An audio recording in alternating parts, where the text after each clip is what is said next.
Assalamualaikum warahmatullahi wabarakatuh.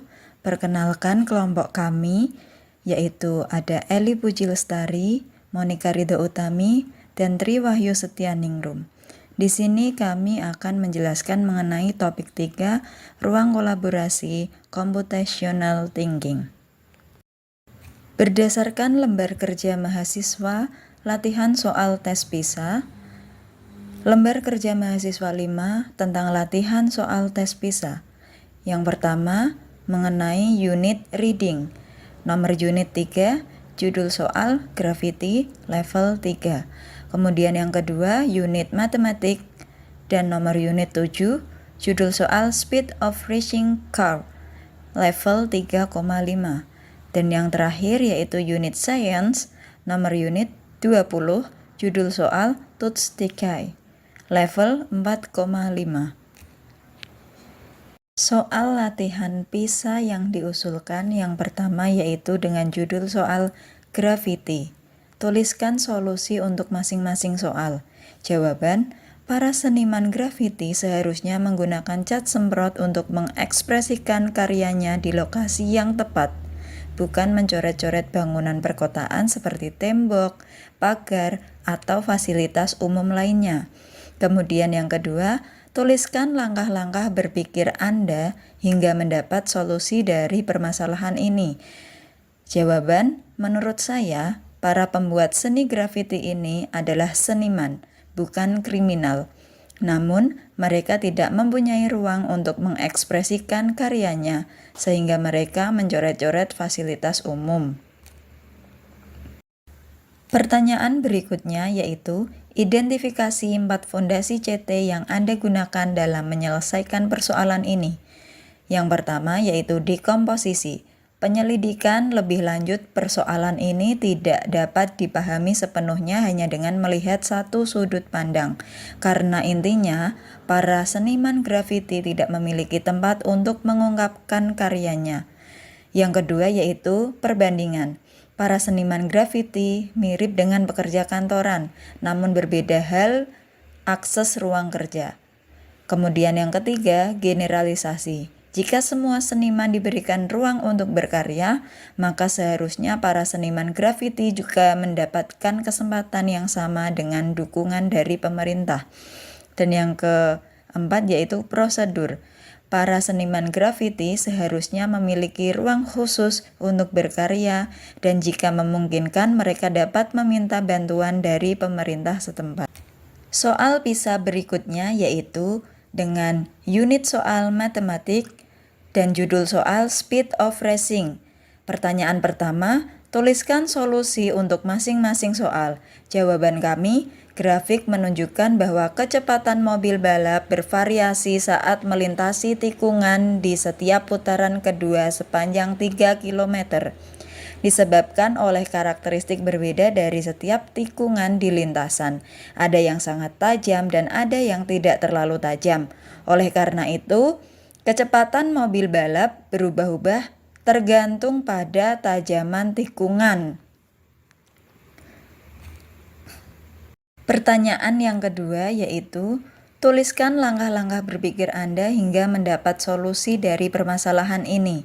Jawaban kami, karena tikungan di sirkuit memiliki tingkat tajam yang berbeda, rata-rata kecepatan mobil balap saat melewati tikungan 0,5, 1,5, dan 2,5 km. Mengalami perbedaan kecepatan yang cukup besar. Kemudian pertanyaan yang ketiga yaitu identifikasi 4 fondasi CT yang Anda gunakan dalam menyelesaikan persoalan ini. Yang pertama yaitu dekomposisi. Sebelum balapan dimulai, di sirkuit penting bagi pembalap untuk memahami kondisi dan karakteristik setiap tikungan di lintasan. Yang kedua yaitu perbandingan. Sebelum memulai balapan, pembalap melakukan survei terlebih dahulu dan kemudian pembalap dengan strategi yang telah ditentukan untuk menghadapi setiap tikungan dengan kecepatan yang sesuai. Yang ketiga yaitu generalisasi. Setiap tikungan di sirkuit membuat pembalap harus beradaptasi dengan bervariasi kecepatan karena setiap tikungan memiliki tingkat kesulitan yang berbeda. Yang keempat yaitu prosedur. Sebelum memulai balapan di sirkuit, pembalap perlu mengetahui kondisi dan tikungan di lintasan, dan kemudian membalap dengan strategi yang telah ditentukan untuk mengatasi setiap tikungan dengan kecepatan yang sesuai. Berikutnya, soal PISA yang diusulkan yang ketiga yaitu unit soal Science nomor 20, judul soal Tuttikai. Pertanyaannya, 1. Tuliskan solusi untuk masing-masing soal. Jawaban A. Jawaban untuk pertanyaan 20.1 yaitu bakteri menghasilkan asam. B. Jawaban untuk pertanyaan 20.2 yaitu semakin banyak gula yang dikonsumsi manusia, semakin besar kemungkinan gigi terkena karies. Yang ketiga yaitu jawaban untuk pertanyaan 20.3. Pengaruh fluorid pada kerusakan gigi bisa diuji dengan eksperimen ilmiah. Tidak dapat menjawab pertanyaan seberapa sering harus pergi ke dokter gigi dengan eksperimen ilmiah.